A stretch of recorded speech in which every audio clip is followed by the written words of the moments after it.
music, a new intro, and a new logo. It's almost like a new era here at the Pride and Puck podcast. Welcome back to another episode. This is episode 35 of season 4. If you want to stay in touch with us across the socials, you can. Facebook, Instagram, and Threads at Pride Puck Podcast. And jump over to YouTube. We really want to build a platform over there. We upload all the episodes there so you can check out our awesome guests. So jump over to YouTube and hit subscribe and share it around. This month, I sit down with Brianne Brinker, an author, a speaker, an activist, a former Division I hockey player, a former head coach and assistant coach, a former USA hockey official, and a current player and board member for Team Trans. It's an awesome chat. She just released her book, Skating Out of the Vault, A Trans Woman's Escape from the Game of Masculinity. We talk about that book. We talk about her journey in life and in hockey. It is triggering, though. We do talk about sexual assault. So if you need to take a breather and a break, hit pause and go have a rest. If you are struggling, please reach out to your local care provider. Now we'll get to the chat with Brianne.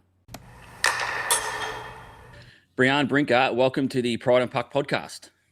Thank you very much for having me. I'm excited to be here.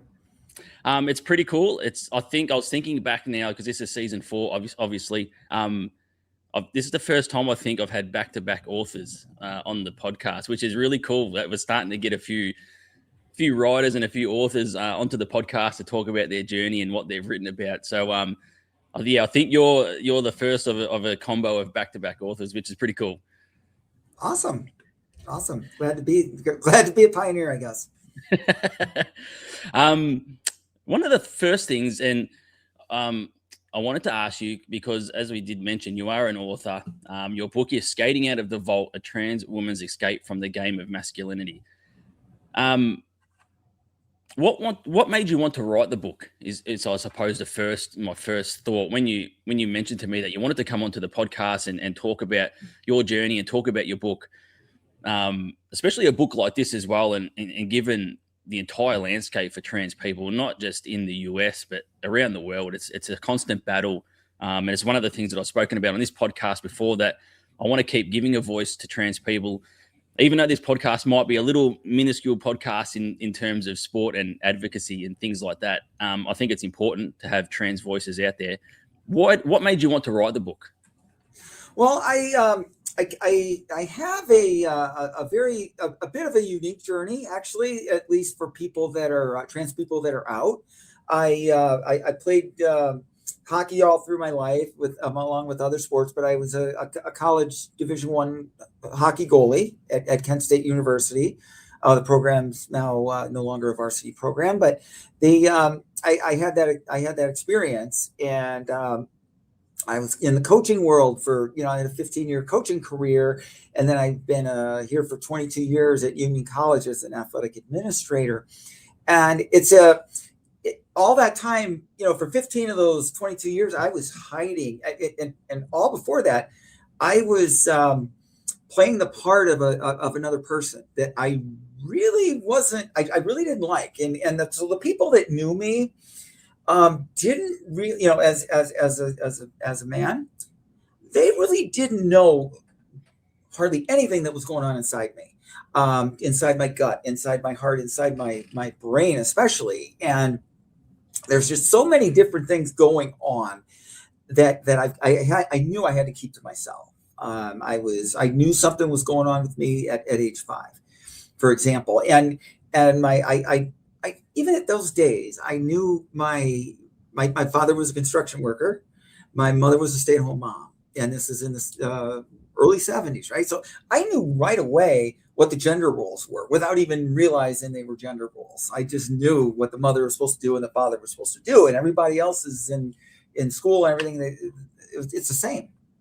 And so I had a whole nother world going on inside my head and inside. And so that's kind of what I wanted to put that out there. And I wanted, because I know I'm not the only one, and I know it's really scary. And these days there's a lot more people that know at an early age. We didn't have the education for this. We didn't have the language for it.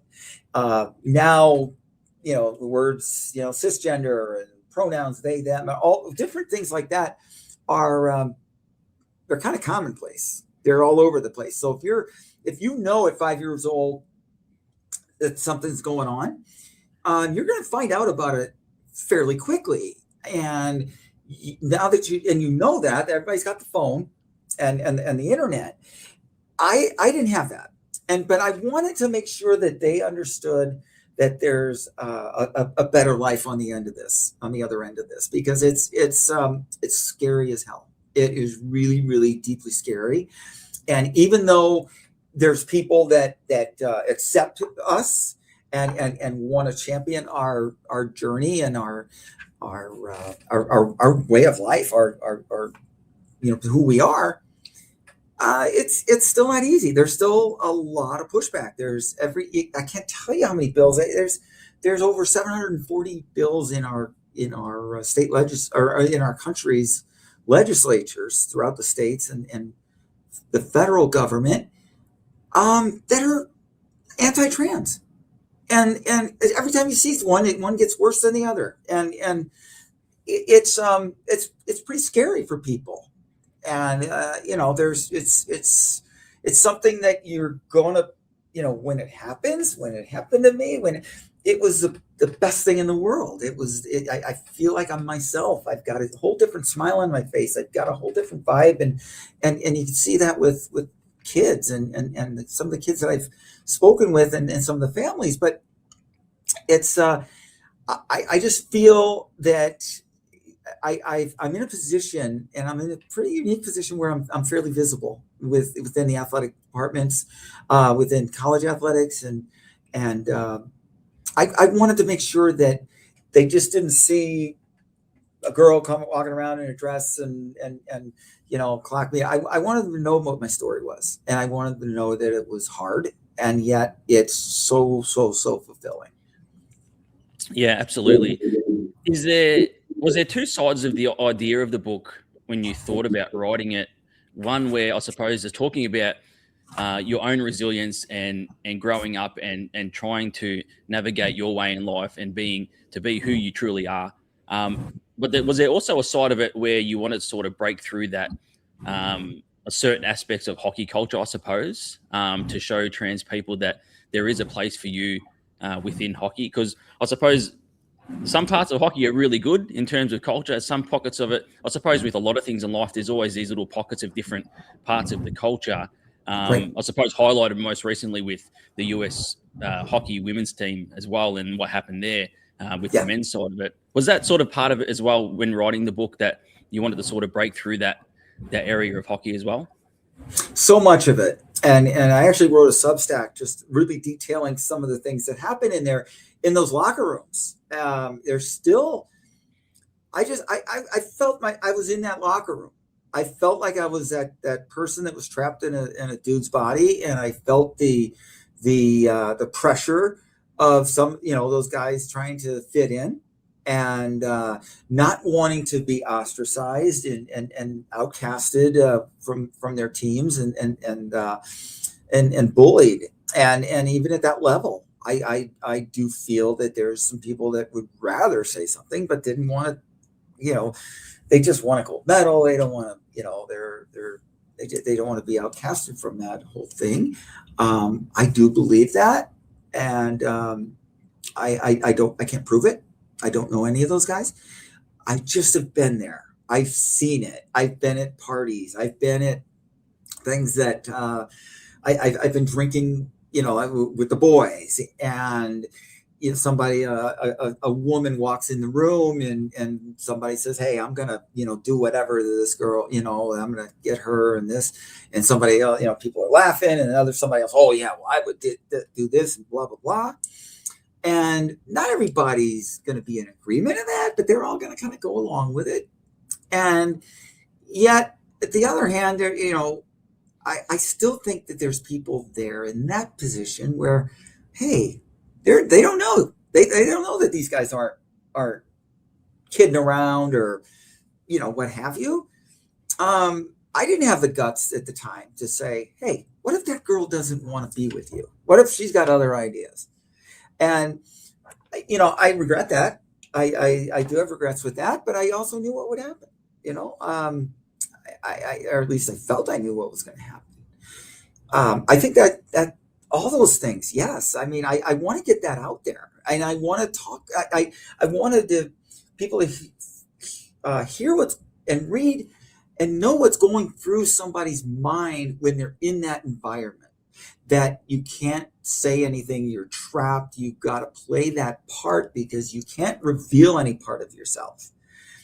I can't walk around. I walked around with some teammates, and they're through campus, and somebody said, "Hey, there's that guy over there. He's in charge of all the gay people. There's a gay people's club here, and he's in charge." And then somebody else says, "Yeah, he's the chief fag." And so I kind of knew, okay, hey, I ain't touching that. Like, I'm not going to say, "Well, wait a minute, what's wrong with that?" And I just really didn't say anything. I went along with it. I really didn't know. And in fact, I had the school I went to had a school of fashion design. And if you see some of my outfits and different things, like, I love fashion. Like, I just, I'm kind of dressed pretty conservatively right now, but I'm very, I'm out there, and I'm bright, and actually my leggings are like really bright, and they're all over the place right now. But, I didn't go near that place. Like, I wasn't going to major in that. I wasn't going to get laughed out of that locker room. Like, what the hell? Like, I didn't want people to think that, because when you actually have that in there, you get more paranoid that somebody's going to find out and out you. And I didn't want to be part of that. And I just tucked that all away, especially in college, because that was my goal. I really wanted to be a college hockey player, wanted to be a pro, but that didn't happen. But I wanted to take this as far as I could, and I knew I couldn't do it if I was any type of queer or anything at that moment. Yeah, and it's really sad that doing this podcast, I'd get that feeling from a lot of people who played hockey. I had a couple of Canadians that played quite high level hockey in Canada, and they left the sport a lot of those reasons as well across their journey. So I totally understand what you're saying there in terms of not wanting to be put into that sort of category, I suppose. Yeah.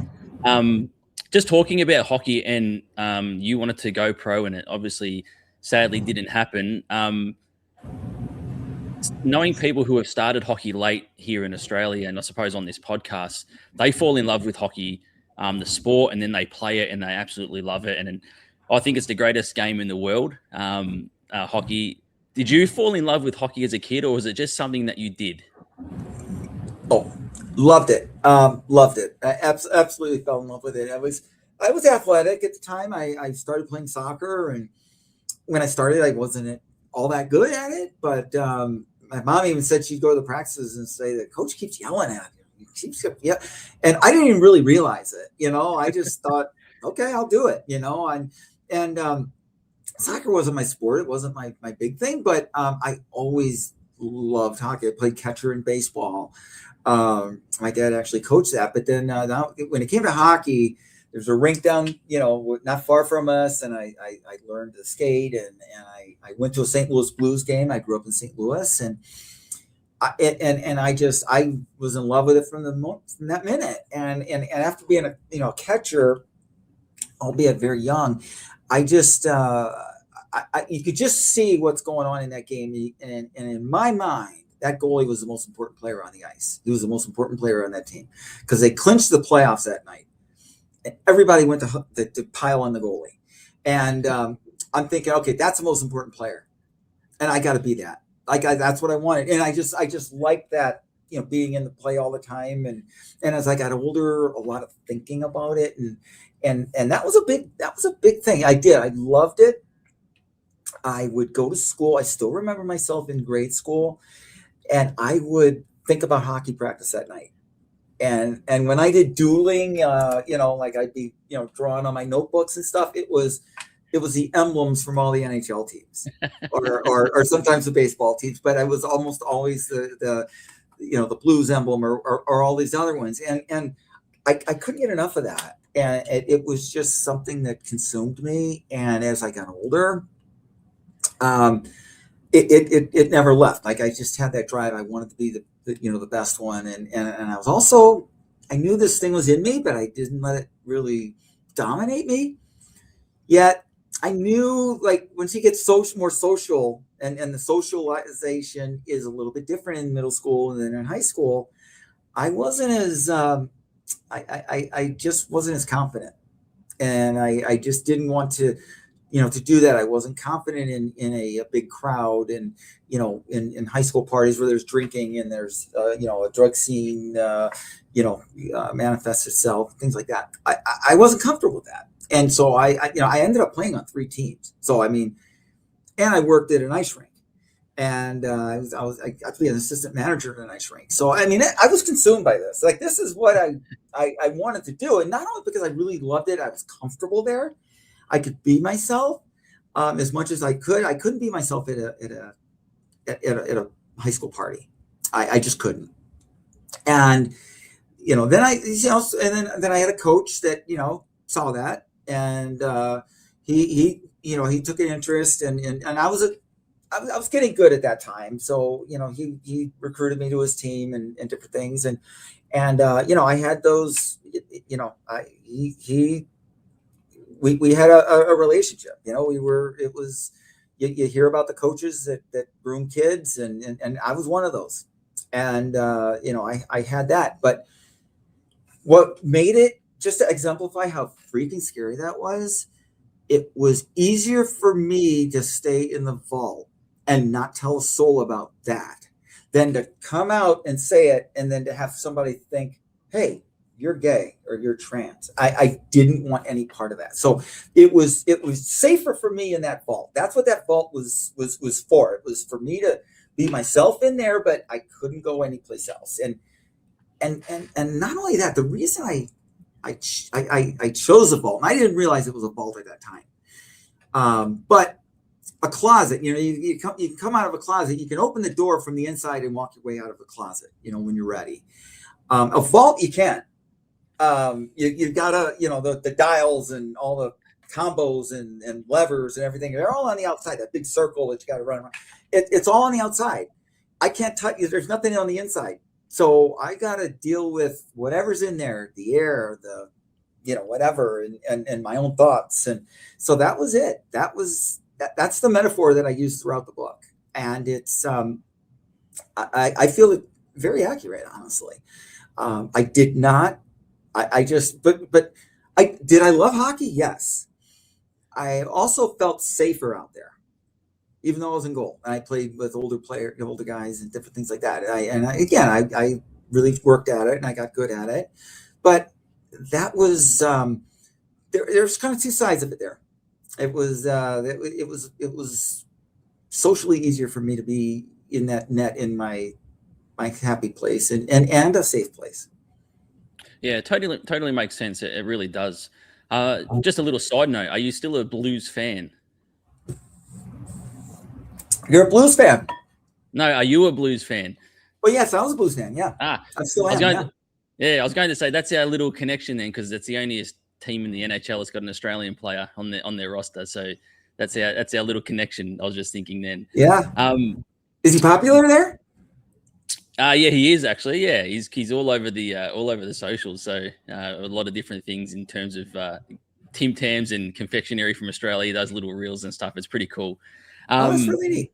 Yeah, it's the first Australian to play in the NHL, so we're pretty proud of him. That's amazing. Yeah, that's here. awesome. Yeah. D1 is quite high level hockey for people that don't know.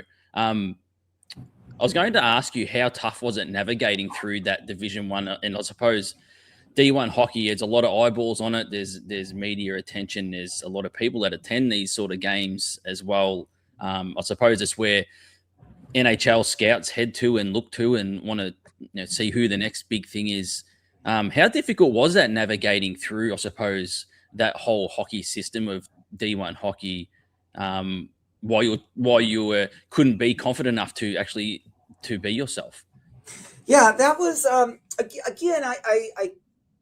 I was living out my dream to play that, and I wanted to do everything I could to be in that net, because there's I've got not only playing against the other team, but I'm playing against sometimes my other goaltending partners, and thankfully I've had goalie partners that worked. We worked very well together, and that they became most of them became my friends, but it's just you had to battle every day because they were good, and you get to that level. And I did not want to sit on the bench. Like I did not. I hated the freaking bench throughout my life, throughout my youth, everything. I just hated being on the bench, and I just I really didn't. It was important that wasn't just for me. It was the team. We had to win, and I may come out of there with 45 saves and lose, and I can walk out thinking, okay, I played well. At least I but we just we didn't win. So it's not like I can go and skip around and party my way through the room. It's a team game, and I wanted to be part of that team. I did, but yet I wasn't always socially out there. As I got older, I went to some of the parties and different things like that. But I didn't really, when the goofy stuff started happening, I had to get out of there. But as far as the pressure, I thrived on it. I loved it. As far as, and our program was one that was building at the time. So we we had been a club team like 5 or 3 or 4 years prior to that. So we worked varsity for just a short amount of time, and we got a lot. We just increased the level of play as we went. I think that my freshman class had 11 people in it, and out of that freshman class, 2 of us lasted 4 years, and played all 4 years. And so there was just a lot of replacing, as we went along, and I didn't want to be replaced. So there was a lot of pressure there that I took it on. I mean, I embraced that pressure because I think it kept me sharp. It helped me, because you can't really afford to waltz through practices. You have a bad day once in a while, but you just can't just mess around, mess your way through practices. You got to work it. And I was able to do that. And my partners did it as well. And it was a constant battle, but thankfully we had a good enough relationship that when I was in there, they were very, good, very supportive of me. And when they were in there, I was supportive of them. And it was just, but yet at the same time, I wanted to be in there, and I was able to be in there a lot. And thankfully, and I was able to, years, it was a great experience. It really was, all the way through. And I just had to, it's no longer a program. So there's a few records. There's a couple records there that I have that will never be broken. So, so there's that. That's pretty cool, though. That's pretty cool, going down in the history books of all time with some records. It's really cool. Yeah. In terms of transitioning as well, because you've been involved in hockey your entire life, whether it's playing as a kid, then moving your way through into D1, it's a head coach, assistant coaches at different levels, USA hockey official as well. Did you ever think about stepping away from hockey to transition? No. It was such a part of my life. It still is. I think if it would have been, I thought I might have had to at one point, because as I'm coming out, I didn't know how the hockey community really was going to treat me and embrace me and accept me. I'm the assistant AD here, but I'm also the game manager for all the men's and women's hockey games here. And the men's games would draw 20, or 2,000, 2,100 or something. That'll fill our building. It's pretty small, but a lot of people knew me, because it was just the way our rink is. There's like one entrance, and you just, people see me, and they knew who I am, and I didn't know who they were, and I would see people from different parts of town in the area. So, oh, Union Hockey, you're the one, you're the Zamboni driver, all of that. So I didn't know how that would work. I didn't know how that would play out. I really didn't. And it got to the point where I had to, I came out to my, my family, of course, but then my AD and different people on campus. And I did one of the most organized things I've ever done in my life is the coming out process, as far as, who I told, and who needs to be told first. And I really did. I really held on to that to a strict level. And but I never thought I wanted to get away from hockey. I wanted hockey to accept me. That's what I wanted. And so I was going to, so I did that, and I wrote a big email to, like, I wrote to our campus, and I wrote another one to the hockey community, to the officials, to the teams that I coached, to every, most of the people I knew, and the responses were overwhelmingly positive. I mean, it was really, hey, you're still the same person, you're. It was great. It was really, really heartwarming when I heard all those, and I could feel comfortable going into rinks, and that was the amazing part. Honestly, that was really I didn't know what would happen there. There's some people you got an idea what they're going to say, but you just, and some people you think, oh my God, I don't know if they'll ever, and then they do, and some of the people that I didn't know much about would share with me, yeah, I have my mother came out as gay, and all those kinds of things, and it just, there's more of us around than you think. And I felt that when I did that, and I came out and I was at the games, and people would approach me and say, hey, I love this, I love what you're doing, I hope you're living your best life possible, because my stepson became my stepdaughter, and it was so I really hope you're doing that, and people would come up to me and say, hey, I really appreciate you being this visible. My kid is thinking something's weird, and I've coached some of those kids. I've coached kids that had a trans sister that was coming out as a sister, and there's just so much of that, and what I wasn't ready for. I was kind of ready for that, because I knew that through my therapy and everything. I was kind of prepared for that. What I didn't realize was the people that were my age or older that would come to me and say, oh my God, I can't, I love what you're doing. I really, really love it. And one person even said, oh my God, my wife hates it. I've done it all my life, dressed all my life and everything. But I just don't feel so much like a freak.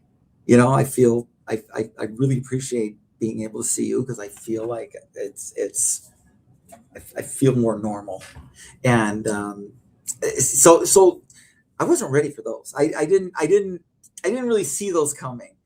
I'm glad they did. I'm really glad they did. And and as I'm seeing this, I always thought, and you had asked me before, why I wanted to write the book, and it's because of those things. But our culture, our director of cultural diversity on campus at the time said, after I came out and we were getting to know each other, she says, Brianne, you got to write a book. Your story's unique. You got to write a book. And I had never been a writer. My wife was a writer. I wasn't. And so I said, it took me about 15 seconds to think it. And I said, okay, yeah, you're right. I have to. And I did. And I said, but I don't know how. I've never done it. And she said, you should tell your story. Just go and write some things down and then add to it, blah, blah, blah. And I did. I went in and did an outline that night and started. And 5.5 years later, it took me 5.5 years. I mean, my job gets busy. My wife had a sickness, had cancer and had 2 bouts of it, and then kind of died after, with the second one. And it was just a lot, there was a lot going on while I was doing it. And so I finally joined Team Trans, and that was like a huge life-changing experience. It really was an amazing thing. And I was able to okay, this is great. There's my first event, there was 47 trans people in one locker room, on one sheet of ice. And it was like, oh my God, this is great. and I was probably the oldest one there, if not, very, very old, one of the older ones. And I was just getting to know people and talking to them and taking a selfie. And they were like calling me selfie lady and stuff like that, I guess, right? I come to find out. But it was just fun. It was just, like I say, and so that's where I really started to get busy and really get down to it, and the edits and all that stuff. But I just wanted that out, and I also wanted this stuff after I transitioned, because I wanted to see that just how happy I am. I do Latin dance now. I didn't dance a day in my life ever. I didn't want to be that. I was terrible at it, and I didn't want to even act like I was interested in it, because then I didn't want people to think, well, wait a minute, you must be gay, you must be, and I just, all that stuff goes through your head when you're holding this in, and so I just never danced before, and some of the music made me want to dance, and I was so bad I couldn't even admit I liked ABBA. I didn't want people to think, oh my God, that's all I did, or whatever. And so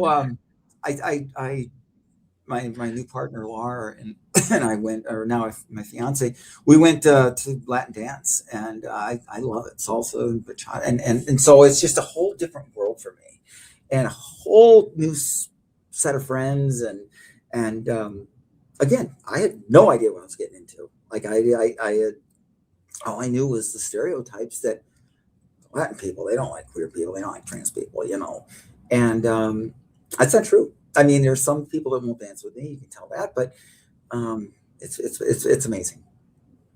It does surprise me a little bit though, because I've seen goalies moving the net side to side and moving around. It surprises me that you said you weren't great at dancing, considering the goalies are sort of they're pretty flexible and can move around the net. Well, and when I was playing goal, that was a long time ago. I was in better shape. I was a little more flexible. In my 50s, I wasn't quite so much. I was still athletic, and I still had the competitive juices in me to really want to get this right.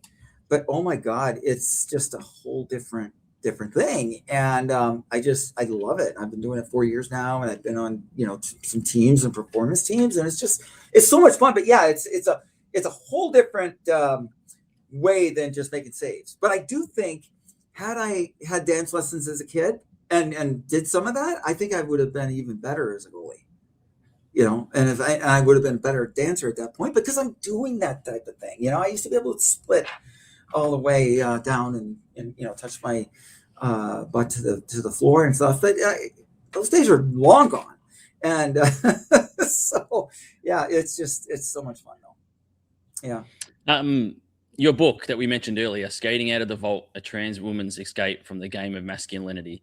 I've got it up on our screen now if people want to check it out, and on the YouTube. What do you hope will be the lasting impact of the book?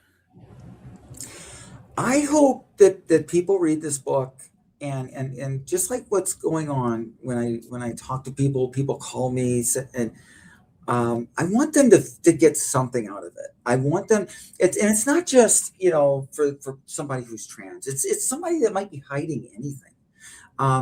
You might be hiding. There's people that don't want to talk about being abused as a child, or having a gay parent, or whatever it is they're hiding.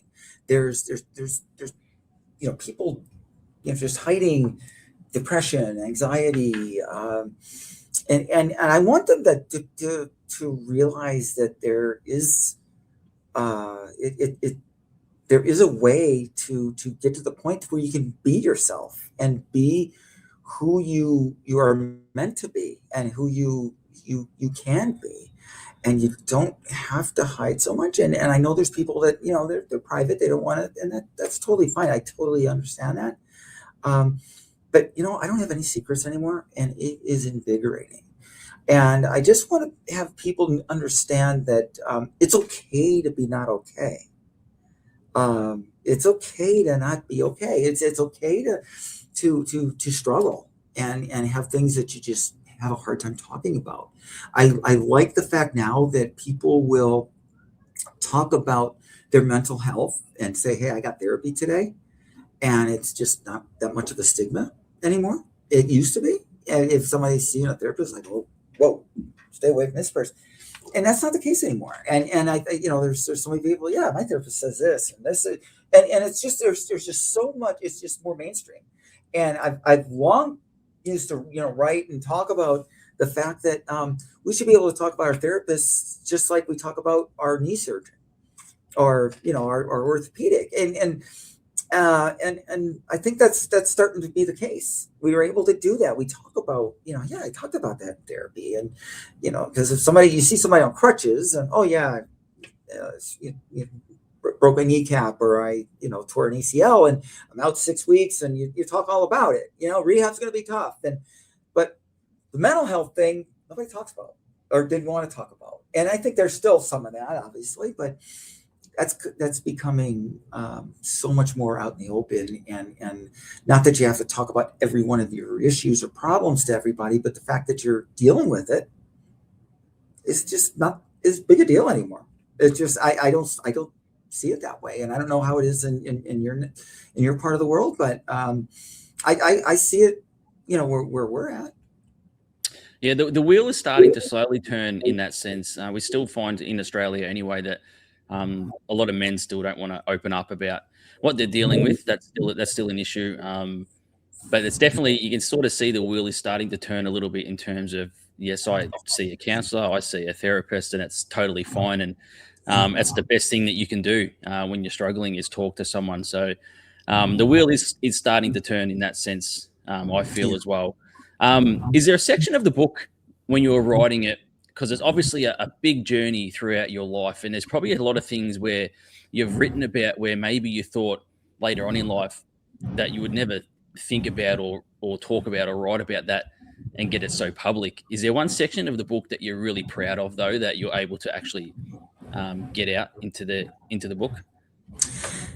There's a lot of them, honestly, because I think the part with the biggest part was the sexual assault stuff, and a 4-year kind of deal with my coach. And when I put it through my first editor, I kind of glossed over it. I mean, it was kind of like a veiled thing, and it really wasn't all that good. But she if you read right, you just read through it and you know what happened, but you can move on. You're like, okay, something happened. And the editor said, if you expand on that, that is going to make a big difference. I mean, that's going to have more of an impact. And so I did.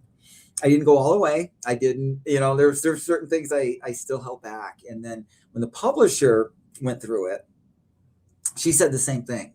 She said, like, if you really, I know it might be hard for you, but if you do that, if you write that out and put it out there, because there's other people that have that happen too, and that's when I say, yeah, I've got to just, because I gave all the details for everything, like all my my difficult times and my great times, and this is one of them too, and it's a big part of it, and the fact that it just exemplifies how important it was to keep inside me at the time.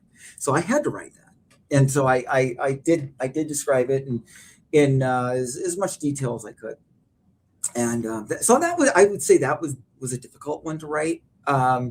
Difficult writing about my mom and not really liking it. But the rest of it, I think that was, I thought it was very cathartic. I thought the whole thing was very, very, very cathartic, and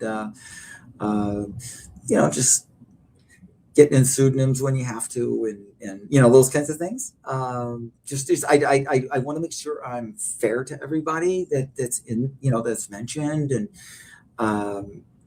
and just but yet I also want to be tribute to, like, how much that meant to me. They're who they were and who they are, and what they've done. So I think there's a lot of that in there. both before and after. That would be your main one. I'm so sorry you had to go through that though. The whole sexual assault Oh, that's okay. throughout your life, it's devastating. When you're just telling me about it, I suppose is one of the things I think about when I hear that, and I think it's very powerful when survivors can tell their story, because it does open up the door sometimes where other people who have been holding back similar are finally able to come forward and say, "This is what's happened to me," and then on the journey of hopefully getting some justice as well for the situation. We talked about Team Trans, and you've got the flag hanging up behind you on That's our the team. stream. If people are listening or watching on the YouTube, they can see the flag in behind you. Team flag, yeah. How important is Team Trans for the hockey community and the queer hockey community as well? How important is it to have Team Trans? You are a player and a board member for Team Trans. How important is it? It means the world to me. It really does. It's just with all the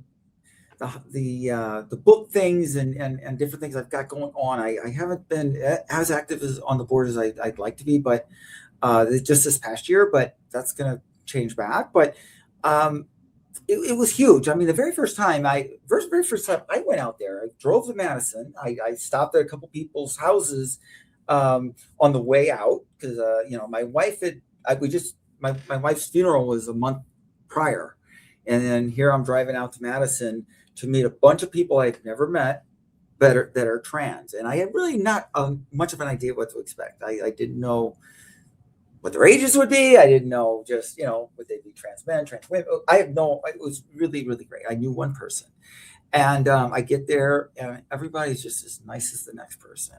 And I write this in the book. There's I get there and I realize I forgot my estradiol patch, which is the estrogen patch, and I was on a patch at the time, and I forgot them back in New York. This is a 16-hour drive, so I go back to get them, and so I just I'm in a locker room full of trans people. Thank God this locker room was big, but I just say, hey, can I just ask all of you something? For you trans women out there, anybody have any extra estradiol patches I'm due for one? I forgot to bring them, and people are like, no, but I do a shot now, or I'm doing pills, or I get progesterone or whatever it is, and everybody just started talking about what they got, what they're doing, which a locker room full of cis people, that's not going on. And Yeah. I'm like, oh my God, this is amazing. And then I happen to also lose there's two screws on my mask that were out. They just happened to fall out. And I said, anybody got screws? Yeah, here. And people were just so helpful. And it was just so loving. It was, and like I say, 47 people on the ice. It was 10 p.m. to 12 a.m. on a Friday night. And people are driving in, flying in, whatever. And there was just the people organized it did such a great job. We got into 3 different teams, and we played the local queer hockey league, like the right levels, and it was just an amazing experience. It was just I met so many people, and just tried to get to know them as much as I could, as many of them as I could, and then I've gone back, and there's such a withdrawal. And I think that's what tells you that just how much it means is once you get back home and you're back in there's such a withdrawal. Like it's a big downer, and it lasts about a week.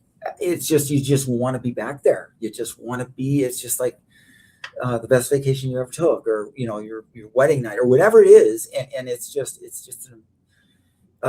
it was a life-changing experience. It really was it was awesome. And every time I go, the same thing, I meet some friends that I've become close with, who I really, really appreciate and really admire. And I meet new people. We're always getting new people in this.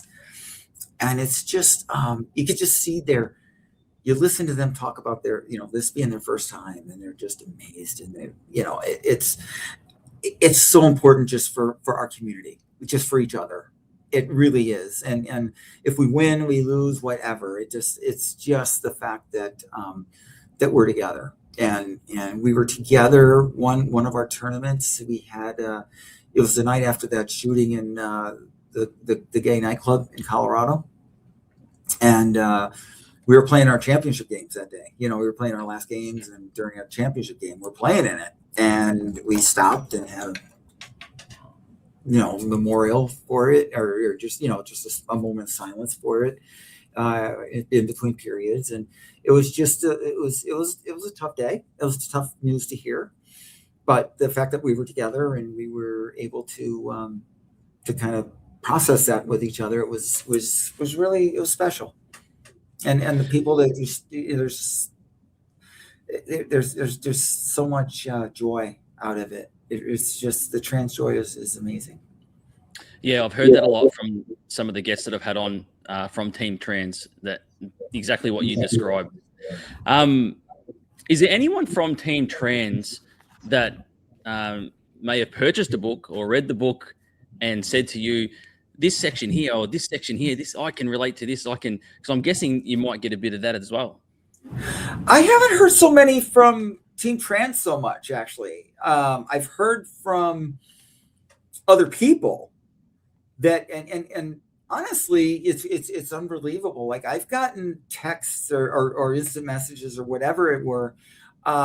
They would message me at 9:30 at night saying, "Oh my God, I'm in tears because of page 27." And I didn't even know what was on page 27. I don't think she told me, right?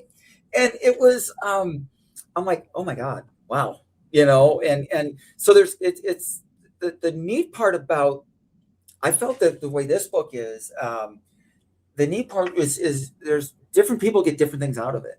And there's that, some people, like the very first scene where I'm under my bed and I'm in my own world. Somebody said, I find it fascinating that was, you've got that memory and you've got that there. And then there's others, that will mention just, having a crush on a girl, can't do anything about, different stuff. And there was just something different every time, or the joy that happened. And when we dressed up, my trans friend and I, girlfriend, we went to a jazz club one night, and then, we left out and we were just it was euphoric. It was such an amazing experience. We were ourselves. Nobody bothered us. It was awesome. But then we had to go back to our own world. I was at a hockey camp, and I had to I was so pissed off having to take off my dress and take off my clothes and get back into my dude clothes. There were so many difficult things that come up that I wrote about. But it's interesting. Everybody seems to have a different piece of that says, "Oh my God, that touched me." So I like that. I like that. The publisher said that it was. She liked the fact that it was in my own voice, and it was in my own voice from page 1 to the end.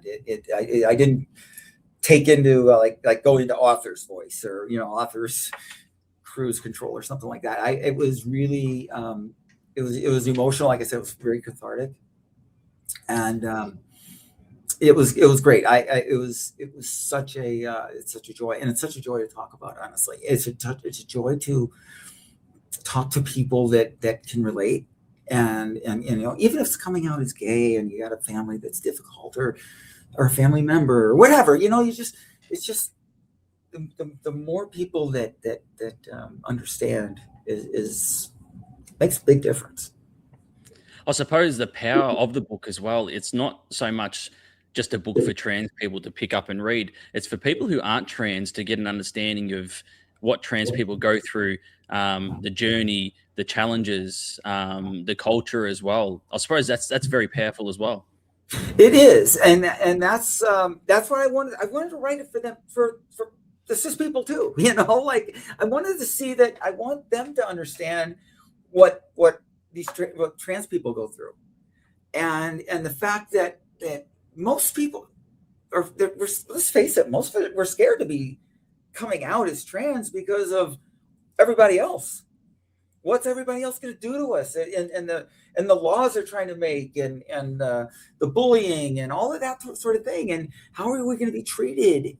And seeing somebody treated or somebody shot, or, Trans Day of Remembrance is always a really, really rotten day to think about. Like people just get, and I had a friend that helped me out. That was a difficult chapter to write as well. Back on the difficult part is I made friends with a trans, big, tall, black trans woman in Akron when I used to go back to Kent and do hockey camps in the summers, and got to know her. And she was an icon there. She was like such a great drag queen, made her own clothes, would voice the song instead of lip sync all the time, like she would. And she was just an icon in that area, in all of, from all of Northeast and Central Ohio. And I came back one year and looking around, and there's pictures of her on the wall, and where you're at. And I'm like, hey, what's going on? What's up with Valerie? She goes, oh, it's tonight. Tonight's her memorial. She got shot. And I'm like, oh my God. I yelled the F word so loud, and how? Like what? I just couldn't believe it. And, but there again, like it's hard, especially in the early 90s. That was around the time that happened, around the time that Pose, if you watch the show Pose, I don't know if you've got that there. It was, but that was a show, like it was the ballroom in the 90s, the drugs and all that stuff. And yet it was hard enough for Black people to get jobs. It was really hard for, queer Black people to get jobs, especially trans, Black people to get jobs. So, and I mean in the daytime, like a cashier. Like people had a hard time getting cashier jobs, getting no matter what the entry level type of job, any job. It was really hard. And so many of them took up survival sex or drug trade, and to keep themselves going, and people frown on that. People like to think low about those people, but they got nothing else. Like it's the society, and still does keeps people like that down, and it shouldn't be like that. And I wrote very, very a lot and very accurately in the book about that piece, because I just think that's it's a racial thing as much as it is a queer thing. Yeah, it's shattering, and it's one of the things, I suppose, the challenges with life and its real life experiences, I suppose, that hopefully people, when they're reading the book, they can actually understand and get a better idea of real life issues and things that affect people in real life. It's not just social media. You'll see a little reel or something. This is real life things that affect people in the real world. So hopefully when they read the book, they can get a better understanding of all these different issues. The one question I ask all my guests before I let them go, what is your proudest moment you've had within queer hockey? Proudest moment in queer hockey. Oh my God. There's so many. I mean, we've played in tournaments. We finally, after a couple of years, won a few but I like the tournament teams that I happen to be on, won 3 in a row. But that's a dynasty. That's a dynasty. But it was just my just to honestly, I'm just proud to be there, and I'm proud to meet some of the amazing, the accomplished people, the people that came. Some people come from a great deal of wealth, and others come, they need assistance to travel there. And I just am proud to be able to befriend these people, to get to know their story, and to empathize, and then to remain friends with them. I'm proud to be their friend. I mean, I think a lot of them, and there's some people that I've gotten really, really close with, and I'm I'm proud of that, and I think that they've made a mark on me, and I feel I can make a mark on them. I think I can rub off on them in a positive way. So I think that's big. I think that might be the biggest. That's the one thing I can come up with, honestly. Just to be there's so many. 100%. Yeah, there's so many. When I ask that question to people, that they say the same thing a lot of the time. There's so many different little aspects of queer hockey that they just love, and they're trying to work out if there's one that sits above the other. So I totally understand when you're trying to think about one for queer hockey. Yeah, well, I think it's. I probably think it's starting this podcast, to be honest. I think, as I said off the top, it's only a little podcast, and it's not one of these huge hockey podcasts that you see across the world, but it's making an impact, and I'm connecting with a lot of different people from across the world, which is really cool. And if I can jump on a plane at some stage and head across to different tournaments, that's one of my goals as well, to jump on the ice with all the people that I've had on as guests. So for me, it's probably starting this podcast, to be honest, is probably my proudest moment within queer hockey, because it's making a little bit of a difference one step at a time, which is really cool. Well, if this is the 35th or 36th or whatever it is, that's a lot. And yeah, it is. That's a lot of stories, and that's a lot of exposure for queer hockey. I think it's amazing. And I don't, whether it could be, you may think it's a little podcast, but I'm, 26 hours away from you. And I'm amazed. I'm so impressed. And I really so much appreciate, I've really enjoyed this conversation. Yeah, it's been great. It's been great. Your book is Skating Out of the Vault, A Trans Woman's Escape from the Game of Masculinity. Is there anything you want to plug anywhere? Can you tell people where they can find it? I'll get a lot of things off you at the end as well, so I can chuck it in the show notes. But where can they get your book? Where can they find you? Because you are obviously a speaker as well, and an activist, and do all sorts of different things as well. Where can they find all the good stuff about you? The biggest thing is authenticallybrianne.com. That's my website. And that's got all of the places that I've been and the places that I'm going to. Hopefully I'm not too far behind on this. I'm for people that are local, I'm going to be at Northshire Bookstore next Saturday, 2 to 4 for a book signing. And I'm going to be on Tuesday night, March 31st for Trans Day of Visibility. I'm going to be at Stony Brook University for an expo, New York